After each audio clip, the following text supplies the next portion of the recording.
ଚାରି ଯୁଗ ସତ୍ୟଯୁଗ, ତ୍ରେତୟା ଯୁଗ, ଦ୍ୱାପର ଯୁଗ ଏବଂ କଳି ଯୁଗ।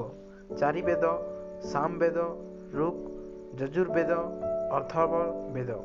ଚାରୋଟି ସ୍ୱର ହେଉଛି ଓମ୍କାର, ଆକାର, ଉକାର, ମାକର।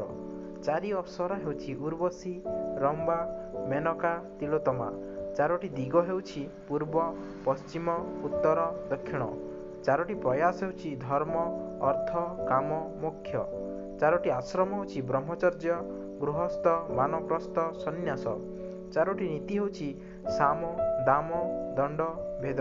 ଚାରୋଟି ବର୍ଣ୍ଣ ହେଉଛି ବ୍ରାହ୍ମଣ, କ୍ଷତ୍ରିୟ, ବେଶ୍ୟା, ଶୂଦ୍ର। ଚାରିଜଣ ଗୁରୁ ହେଉଛନ୍ତି କିଏ କିଏ କମେଣ୍ଟ କରି ଲେଖନ୍ତୁ। ଧନ୍ୟବାଦ।